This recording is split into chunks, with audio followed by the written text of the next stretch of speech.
it's Hamima and this is Real Talk. This is a show where we will get real on issues affecting young people in Kenya. This is a show where we will laugh, we will cry, we will make mistakes, we will learn, but ultimately a show where we hope to empower you to make the right choices for your life. Well, tonight on my premiere episode of the show, we're going to be getting real on the issue of sexual violence and rape in Kenya. It's an issue that without a doubt is affecting a lot of people. So my guests tonight on the show are going to be sharing their stories with us, and they're saying, I was raped, it can happen to you too. Welcome to the show.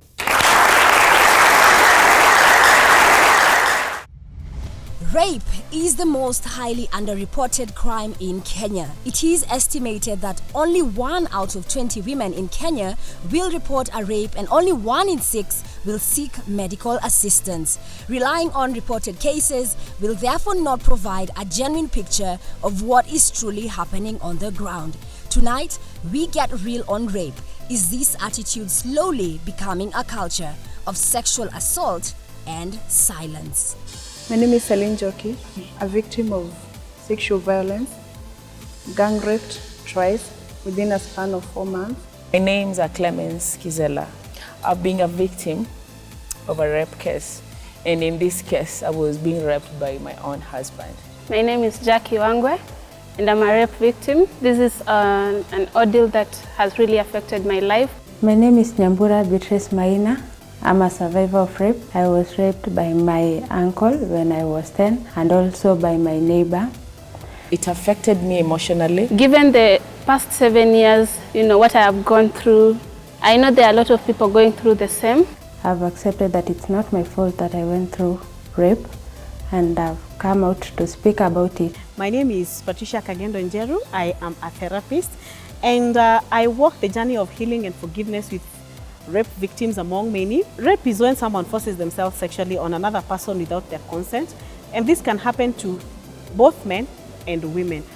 However, this happens more to women, and different people respond differently to therapy. Some take long to heal and some take a shorter time to heal. However, I would want to appeal to all the victims out there who are suffering in silence. Speak out. It is not easy to forgive, but it is very possible. My first guest on tonight's show is Beatrice. Beatrice was sexually abused as a child. She's a rape survivor, and she's going to be sharing her story with us here on Real Talk. Beatrice, karibu kwenye Real Talk. Santi. You told our producers that you actually are a survivor of sexual violence and rape. Yeah.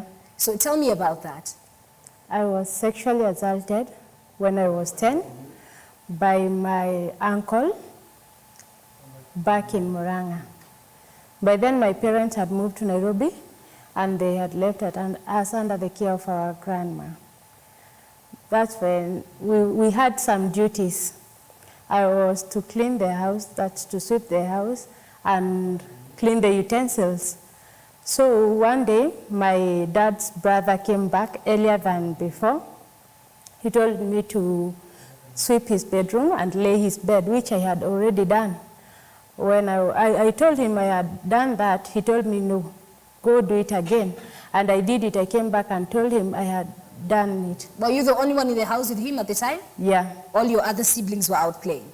No, they had gone to the farm. Okay. Yeah. So he told me to go back again and do it. When I went back, he followed me. To his bedroom? Yeah. Threw me on his bed and assaulted me. At 10 years old? Yeah, at 10. What happened afterwards? He threw me out of his bedroom. I went to the bathroom, did several showers, and then went back to our room where we used to sleep. That day, I remember I slept earlier than before, and my sister came back. Actually, my uncle told me if I told anyone about what had happened, he would kill me. So I went to our room and slept earlier than before. Then, when my sister came back, my elder sister, she asked me what was wrong. I told her nothing. Why? Because he had threatened to kill you? Yes. So you were scared? I was very scared. Was he still within the same household with you? I think he stayed there for a short period of time and then moved to Nairobi. So you had to see this man who had assaulted you every day. Yeah. And stay silent about it because you were a child and you were scared. Yeah. And again, unfortunately, you are raped again, a second time, soon afterwards. Tell me about that. By then, our parents had picked us from our grandparents' place. In Murang'a. Yeah, and we moved to Nairobi. That day, my parents were busy fighting. We moved out of the house to give them space. How many months after the first incident was this? It wasn't that long, as far as I can remember. And then, when we went out of the house, there's a man who used to sell mafuta ya taa. So just in the estate, Yeah. mtu mwenye unaona, unamjua, unamtambua. Yes. He took me to a certain corner and assaulted me for the second time. It was painful. I thought I was cursed.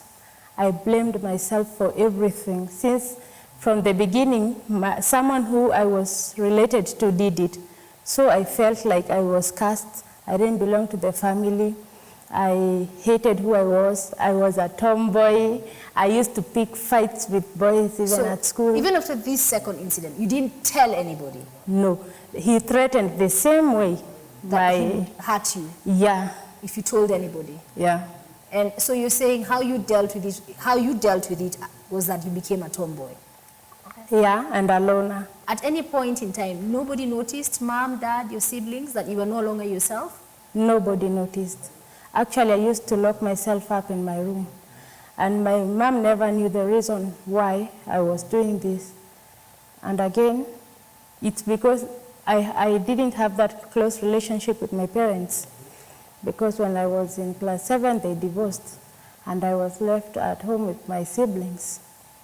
So when you're in class 7, this is now after the assault had happened to you. Yeah. And you say that the second time it happened, you actually blamed your parents. Yeah. Why was that? Because I think they, instead of doing what was right, instead of looking, taking good care of us, they were busy fighting.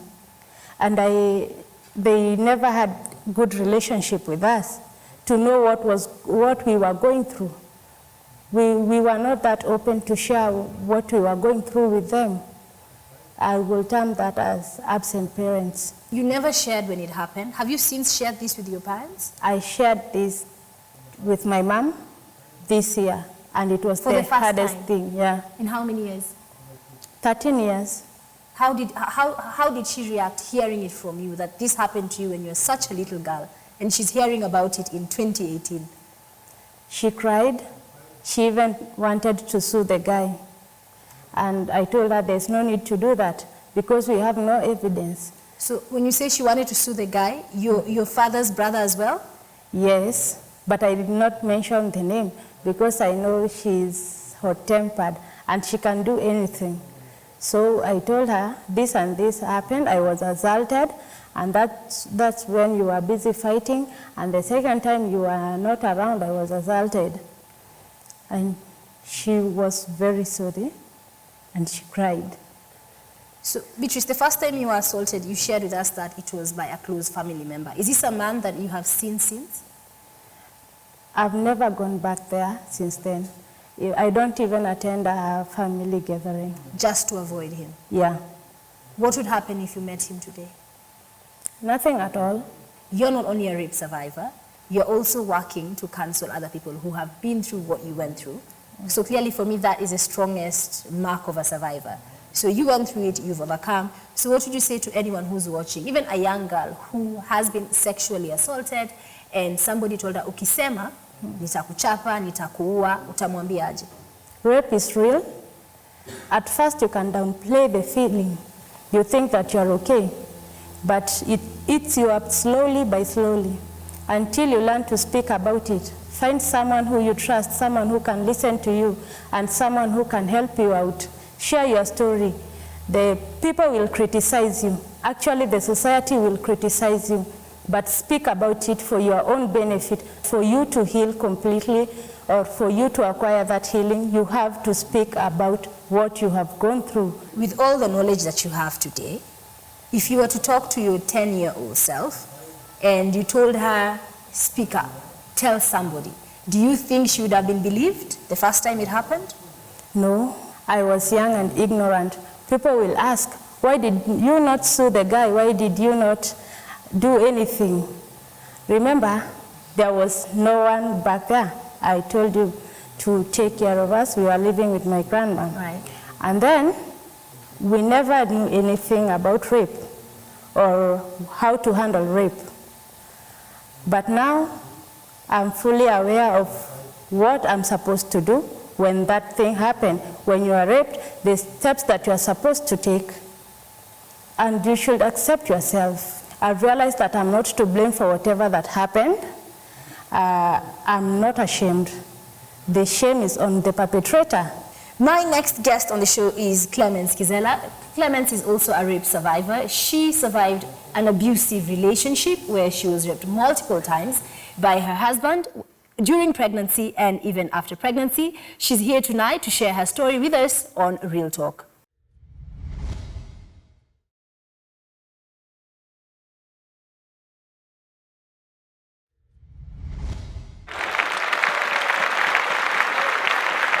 Clemence, welcome to Real Talk. Again, thank you so much for making the time today to come forward and share your story. So yours is a different story of sexual abuse because you were abused in marriage. Tell me more about that. This was my husband, that I never knew him before.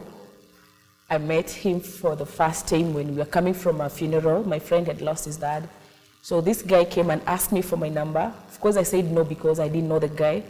But what I didn't know is, like, later they hook up with my friend, and he was given my number from my friend. Right? How old were you then? 23 years. 23 years old. Yeah. During my birthday, it is when now this guy appeared, and when he came, I just fell in love with him.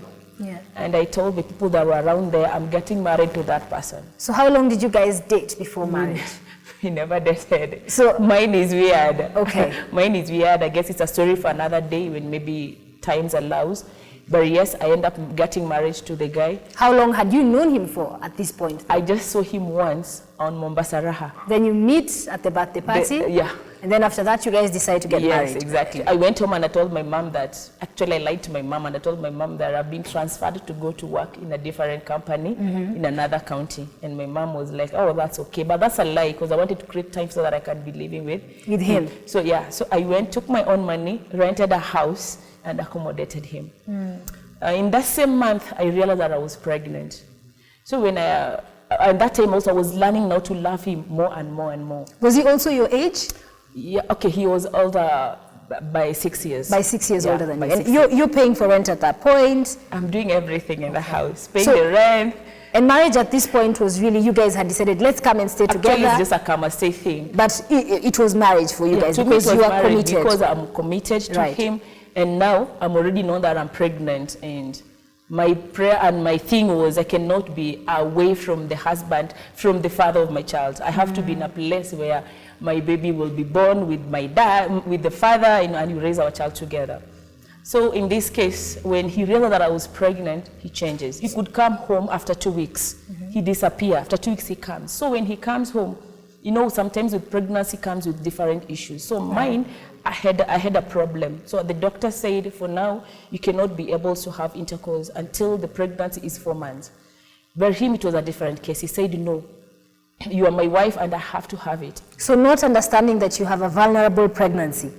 He didn't care? He didn't. Okay. He did not. So he could come home, drunk, sometimes even sober, and take me, dash me to bed, tie my legs, and rape me. So it reached a point whereby I think he was tired of raping me in one way. Yeah? He said, now since the doctor doesn't want me to use this side, I can use the other side. Right. So to me, it was a very difficult thing because you're pregnant. I've been hearing stories that when you're pregnant and someone is abusing you, the other side can bring a challenge. Absolutely. Actually, during your birth. But I could tell myself, no, it will not happen in my case. So the thing continues for a longer period. Did you share with anyone at that point? Friends, family? I could not share with anyone because now in this time, once I married to him, he took my phone. He told me not communicating with your siblings. Actually, he could escort me to work. Wait for me. Yani jamaa alikuwa insecure. Yes, wait for me. Come with me home. You know, he could monitor my steps. So no calls for me. If I have to make any calls, I have to make a call when I'm at work. And what about the family? Like your parents, your mom? Nobody thought That's another thing. Ama ni vile pengine they came to realize now you're married and they were angry? Actually, they knew. They knew because the place I was working, still my siblings could come and visit and see me there. They could go and tell mom, Mommy Clemens is still around. So my mom, because he's bitter at me, I betrayed her, you know. And you're pregnant at that point. Yeah, being a Christian. I did not raise my child well. Why would she lie to me? So my mom got angry at me, same to my siblings. And they could not understand why I could not even visit them.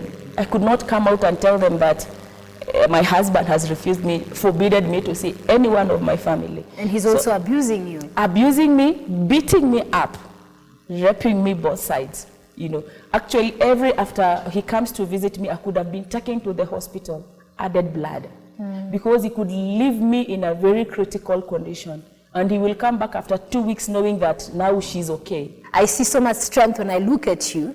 So I'd like you to share with us, at what point did you now realize as Clement, if nikibaki hapa, this man will kill me and kill my child? After I gave birth. Okay. When I gave birth, I started talking to myself because my mind and my heart could not agree. My mind could tell me you're in the right place. My heart could tell me, Clemens, you're not born to be going through this all shit. Because he was also abusing you even after you gave birth. Even after I gave birth, because I thought maybe after giving birth, now because the baby is on board, he will change to be loving towards me and also towards the baby. But now the case was different. He could beat me, even beat the baby. Now, during my giving birth, it was so bad because as I pushed the child, all the strength could go wrongly, so the baby could not come out. So they had to pull the baby out, and that caused me a very big tear. So when I came home, he could not even be like, you have a tear now, let me wait for you to heal. Yeah. He could now do the opposite side. I doesn't not even to care. So it reached a point that I said, no, Clemens, you will die here.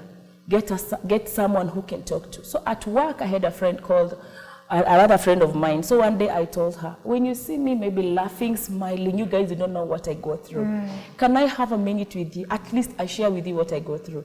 And then she told me, I'm not the right person, but there's one person who always loves you. And when he comes here, he wants you to be the one to serve him. He was a pastor. Can you talk to him?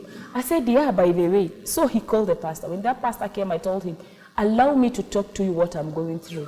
Maybe you can help me. So I shared with him my story.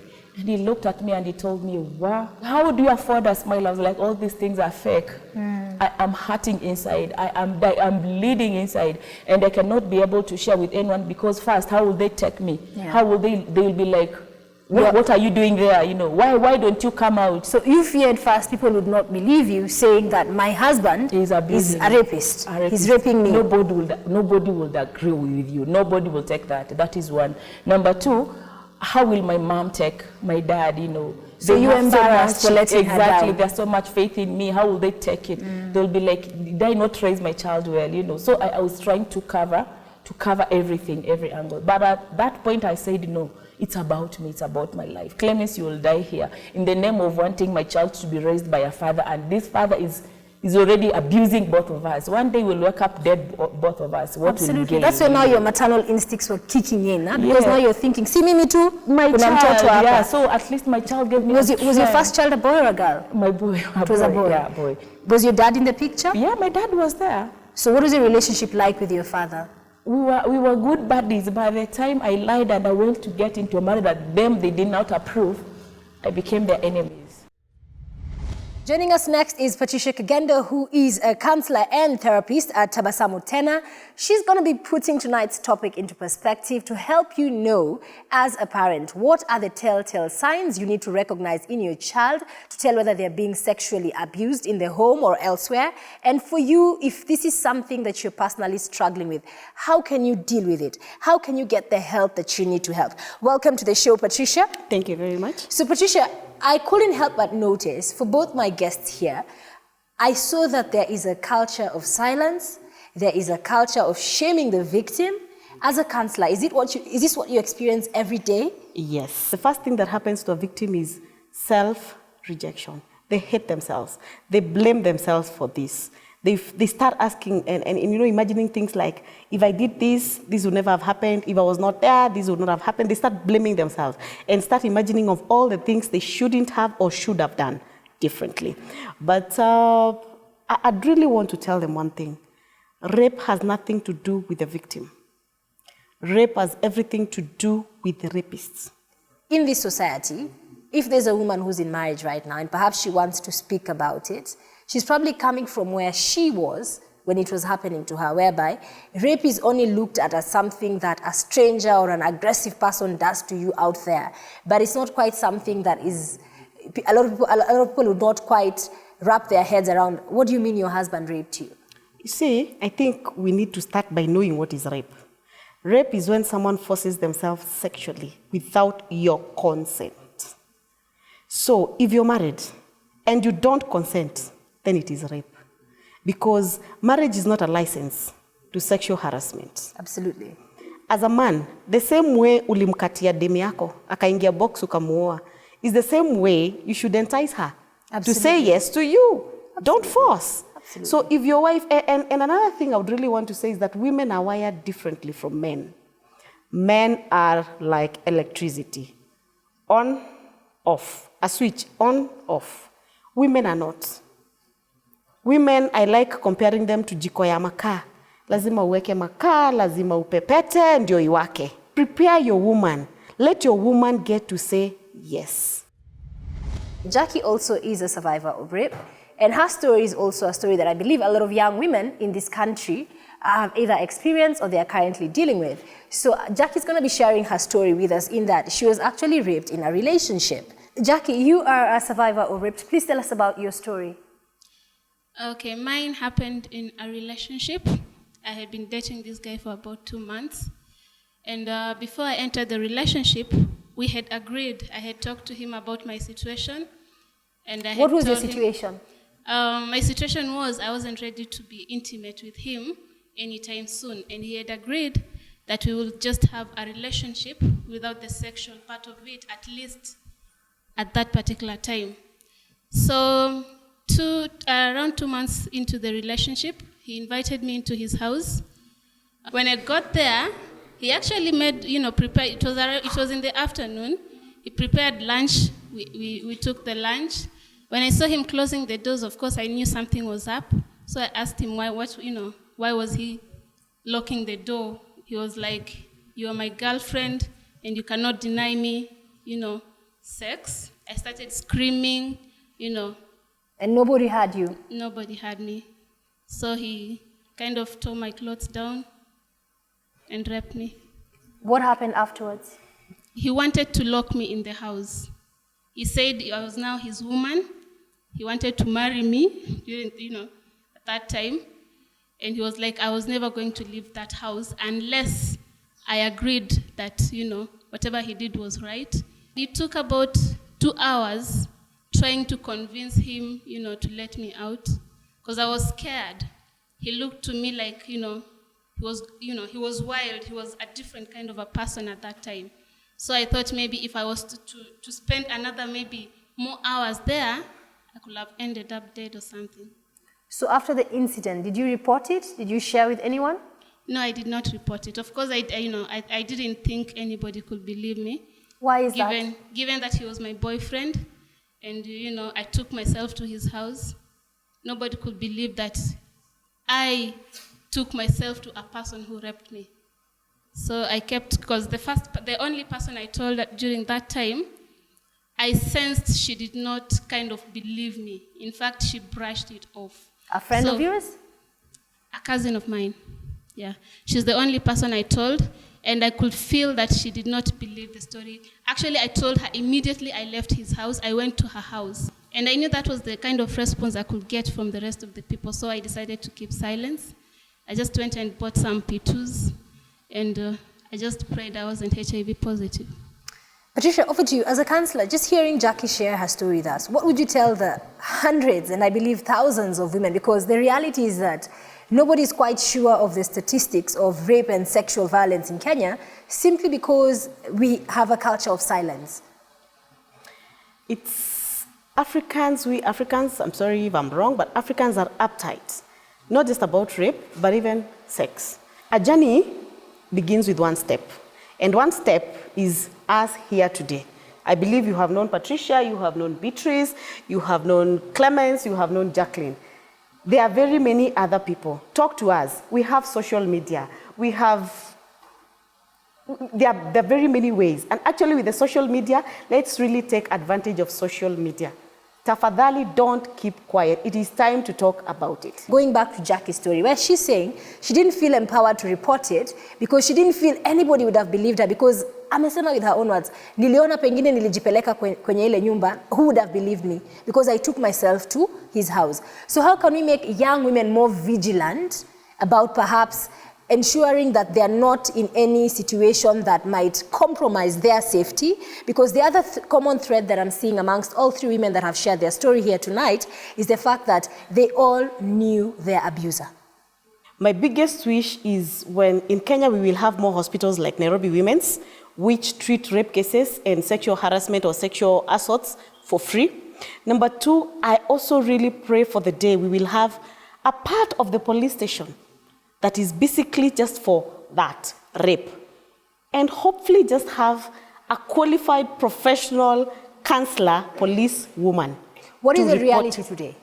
The reality is even the police stations are not very friendly, because at the OB, everybody is reporting everything. So you could get to as far as the police station and you're not able to report. Because you have to report this most intimate of crimes. Precisely, in an intimate atmosphere, in at least some privacy, some sort of privacy, yes. So, Beatrice, I know you counsel young women and as well, people who are dealing with this and trying to overcome it. What are your thoughts on this? What would you say to young girls? Because here we are looking at the case whereby perhaps everybody knew the person who sexually assaulted them. So how can young women be more vigilant? Adding on to what Patricia has said, it will be better if there will be a place in a police station where rape cases will be reported, because not all of us can speak about rape. Most of us are so ashamed. And also, not all of us can share our story with male police officers. We tend to feel like they are the same. I really hope that our women representatives are listening to us on this one, right, guys? Like, this is something that they definitely need to take up on behalf of all women, and not just women, because we know that rape happens to men in this country, it happens to children as well. Going back to social media, it's good, but it's not that good. I remember the first time I came out in public and started speaking about my story, and there were critics everywhere. And someone asked, who raped who? You have to find the right channel to share your story. As far as social media is concerned, do research, but be careful of what you're putting out there. Absolutely. Because it might not be good when you're in the first stage of healing. It may do more damage than good. Yeah. So you have to find the right people to talk to. Like her case, she was assaulted by her husband. And you tell a police officer, I was assaulted by my husband. They make fun out of it, of which this is very, very painful. Remember, you can join the conversation via all our hashtags. That is on Twitter, Instagram, and on Facebook, #RealTalk.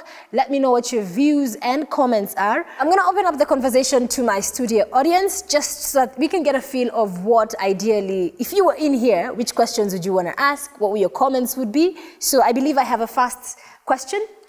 So hi Tamima, my name is Steve. Hi, Talanta. You look amazing. Thank you. So I wanted to ask questions to you, Beatrice first. Like, after that incident you had, what actions had they taken to your uncle after that? Is there any actions they were taken? Then to you, you know what you go through is sort of, let's say, mental torture, what you went through. So did your perspective change towards men? Did you move on like after that? That's the question I'm trying to ask. Okay, so we'll start with Beatrice, then Clemens. Okay. Thank you very much for that question. I did nothing. I was ignorant. I knew nothing about reporting rape. I knew nothing about rape. So I didn't do anything. Now is the time that I've realized that, oh, this is what should be done. And that's why I formed the Unspoken in Public, where we teach people on how to handle rape and how to report rape. And I think even with you, the lesson is that it is never too late to speak up. Even if it happened 10, 15 years ago, Patricia, is that right? Because unless someone shares the problem, they're not quite dealing with it. I want to tell you something, Tamima. An emotional wound is like cancer. It gets worse with time. Time does not heal emotional wounds. Therapy does. Clemens, now here's the very good question, in my opinion. So, were you resentful of men? I could see a man, I could see a monster, you know. It took me like 5 good years to come to realize that I am just harming myself. I'm not harming any man outside there. It is me that I'm hurting. And what helped me also a lot is, I can say prayers. I hid myself in prayers. But as much as I was praying, still, when I am alone, I would feel like, you're worthless. No one will come near you. And after all, the doctors say that I will not be able to give birth to any child again. So I was like, now you're finished. And then another thing also affected me, I was too much overprotective to my son. So anything happens to him, I don't want, even my mom, I cannot even trust my mom to be with my child. So I became more overprotective that almost I damaged him, because now being overprotective also, it wasn't a good thing. But at some point, by talking and sharing with the right people, they helped me out. They helped me out by showing to me that you're not the first person that went through this. Clemens, you are more than what happened to you. You are greater than that, you know. And it helped me. I got healed, and I moved on, and 2 more kids. God is good, eh? Yeah, so God is good. And there was another question. Let's take the other question as well. My name is Elias, and I have a question to Beatrice, then to the fine lady, then I'll have a disagreement with Patricia. Okay. But the first question is to you, Beatrice. At the age of 10 years, when that incident happened to you, and this was your uncle who did it, how did you keep the family ties in touch? Because it was supposed to remain that way. However, your situation. Then to the final lady, I'm actually here to ask you, if you had a chance to call somebody, because you could go to work and you had a phone, why didn't you call anyone to tell them what happened to you? Then what do you usually tell your son, especially when he asks where the father is? Then to Patricia, my disagreement with you is that you have said ladies are not like switches to be switched on and off. Just the same way as we are men, we are not actually like switches to be switched on and off, as you've said. All that happens in our bodies is emotional. And if the other party gives me that chance, I will do what is necessary. Okay, wow. Okay. So maybe let me start with Beatrice. Okay. First of all, the biggest enemy of man is fear. If I would have talked about it, maybe the right thing will be done. Yes, it would have caused a scandal, but it would have served better. Justice would have been served. Yeah.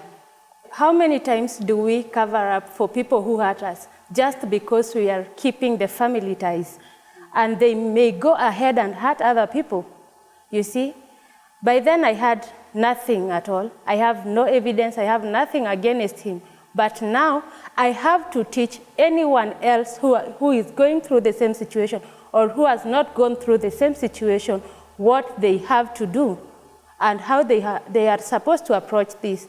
Because we don't have to take too much from people just because we love them, just because they are related to us. So that wrong is wrong. Yeah, wrong is wrong, no matter who does it. And Clemens? It was my dream for me to live with the father of my child, right? So I knew when I will speak out, one, people will not believe. Second, what will come from them is get out from that marriage. And here I'm hoping that this marriage will work out, right? So I was hoping, like, after I've given birth to my child, this man will change and we'll have a good life. But when I found that I was even wrong after marriage, the still abuse was going on. Now it's when, like, said enough is enough, let me now talk it out. So that's why I bought time for me not to call anyone, because I was hoping that he will change. And you always cover for people you love. Also in a relationship, you find yourself, I will not tell on my man and he has cheated on me. Let me wait for that guy, maybe he will change. That was not happening to me. Plus also fear of how will people say about me, especially my parents. How will they take me for, So the fear made me not to talk. The hoping of he will change to be a good person after delivery. Okay, and Patricia. Putting on electricity and putting it off is very easy. It's just a socket, pop, pop. But jiko ya makaa is a process. That was a figurative language. But bottom line, facts be told, men are sexually easily aroused, unlike women. Remember, you can join the conversation via our hashtag #RealTalk on Facebook, Twitter, or Instagram. Let me know what your views, comments, and feedback is. I'm going to invite my next guest, who is Rehab Omunzi, who is also going to be sharing her story of surviving rape with us here tonight on Real Talk.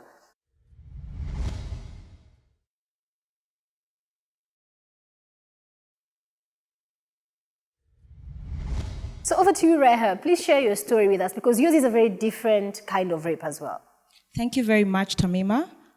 It's a pleasure to be here. For me, my first experience of sex was rape at the age of 14, and I was pimped by my mom's good friend. She brought 2 men in the house, one for me and one for her daughter. And she told us that real women make money, real women are independent, and because my mom then could not afford to take me to pay my school fees or to give me bus fare, 200 shillings a day, she was the other option because she lived near the school. I was introduced to prostitution by the same Was your mom aware about it? No. My mom got to find out that I was a sex worker after Form 4. Yes. So you were basically working as a sex worker to pay your way through school? Yes, from the age of 14. And so what happened to me is because I knew something special had left me and I could not get it back. So what happened is I became rebellious. And she's the first person to introduce me to drugs because I needed to numb the pain. And by the time I was in Form 4, I did my first abortion and then went back to sit for my exam. Cut the long story short, I went on with what we call the trade. And later on, first in Koinange Street, I was picked up, we negotiated with the person, and then the person, I didn't know it was a stag party. So they sodomized me and they raped me. Second instance, it happened the same way. I was gang raped. Third instance, a bottle was fixed in me. I have stitches to show. Yes. So, did you report any of these incidences? One thing you need to understand about rape, now I understand it, is that what happens is they put fear in you. They are up to humiliate you. They want to overpower you as a woman or as a man because there are men who also get raped. And then because of the fear, you have no one to talk to. Remember, I was a commercial sex worker. Who do I go talk to? So there's that aspect. I couldn't even speak to my own mother about it. So, Patricia, because obviously you deal with a lot of counseling, and I know earlier on we were talking about different kinds of rapes. Yes, she was a sexual worker, but at the same time, she still has her rights. Rape is rape. That's why the word rape is there. If you go to Koinange Street, you know what happens there. You're not going to get it for free. You know Koinange people sell, so you're going to buy. So kindly respect that. Go buy, because that's what took you there. My next guest story is even more difficult because Celine really has been through it, but we're so proud of her because, again, she's here tonight to share her story with us, a story of survival. And Celine, how are you? I'm very well, Tamima. Yes, so thank tell you so us, much because for inviting me here. Absolutely, and thank you for coming because your story is harrowing. You were raped not once, not twice, not thrice, and gang raped at that. My first gang rape was 2 years ago. I had just come out of prison, whereby I was in remand for buying a second-hand phone. Little did I know that the phone was a stolen phone. When I was released, nobody wanted to live with me. I was stigmatized, and my children were traumatized too. and I started sleeping on the streets. I would look for casual jobs. When I got money, we would sleep in a lodging. When I didn't get money, we would sleep with in your the streets. children. With my children, yes. How old were I they? was my firstborn was around 12. My secondborn was around 10, and my thirdborn was 2 years old. And I remember there was a time I went to the church seeking for rehabilitation, and I remember the pastor telling me, take these 100, go and find something for your children to eat, go and find somewhere to sleep, and make sure you don't get pregnant again. That's what he told me. And so my journey started. My journey of sleeping in the street started. And that's when I was gang raped by about 12 men. On the streets of Nairobi? On the streets, yeah. Were your children with you at that time? Yes, but how they slept throughout the whole ordeal, I don't know. I was treated at Kenyatta, had 3 operations, and counseling and everything. And just when I thought that I was healing, last year. This is now 2017. By then you have a house. I had a house, I had started working, and I had people who were holding me and were working with me. And on December last year, on my way home, just a few meters from my house, I met 6 guys, and they said hi to me, and I said hi. I thought they knew me. Where do you live? I used to live in Luakabete. Okay. And I thought they knew me, and I said hi. But after that, they told me, Madam Smama, and I asked them, why are you telling me to smama? Wakaniambia, ukijaribu kupita hapo tutakuua. And one of them had a long coat, and he showed me a gun, a big gun. So I had to stand. Nikatoa handbag, and he asked me, nani amesema tuko na haja na handbag yako? So one came on my left side and the other one on my right side, and they told me, twende hivi. Where they took me is a secluded place where there's a river, but then it was not raining, so the river was dry. And that's when they tore my clothes, and they gang raped me, and they sodomized me, and they put sticks in me. And it was around 9:30. Yeah, 9:30. And I lost conscious, and when I came back, it was around 11:50 or 12. They had taken nothing from me. Actually, they had put my head on my handbag. So they just wanted to violate you. Yes, that was it. Yes. And I just pulled my handbag and called my sister-in-law, and I told her, this is what has happened. This is where I am. I knew the place. And I don't know if I can walk. If I manage to pull the sticks, I will crawl. But if I don't manage, find someone so that you can come and help me. I was bleeding a lot.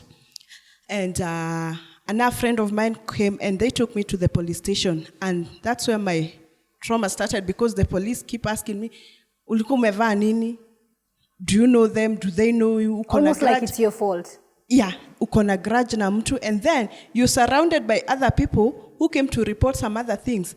So actually, and I was bleeding, they had cut me up. And when we went to the hospital, when the doctor saw me, they said, this one, you can't go back home because you need to have operations, reconstructive surgery. And so you had operations after the first time, again after the second time. Yes. And then now it happens again in 2018?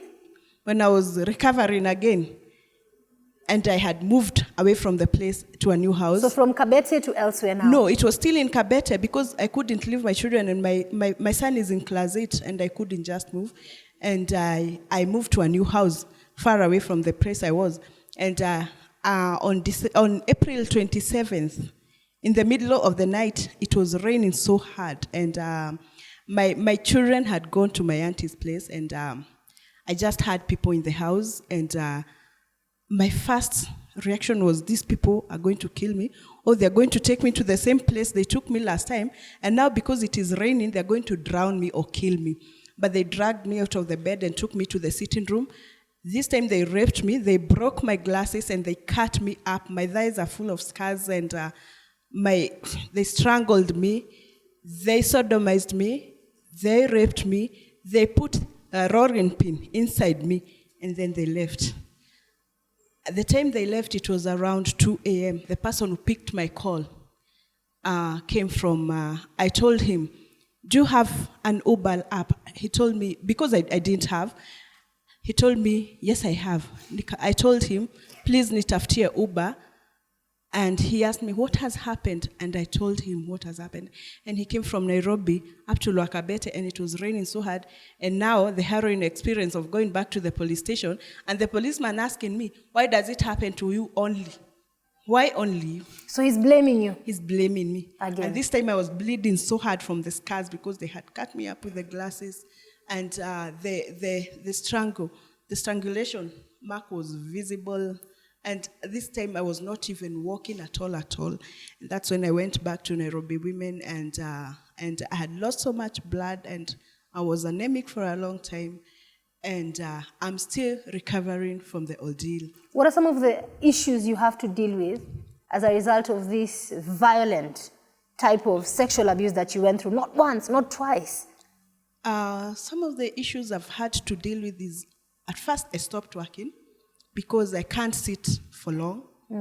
I can't stand for long. And now I have to ask for help from friends to fend for my children. I was working, and my friends now are gone because they think I'm a burden.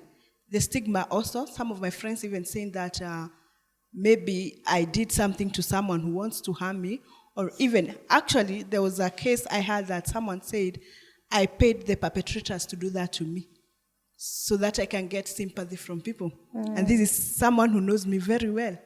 And those are some of the things I've had to deal with.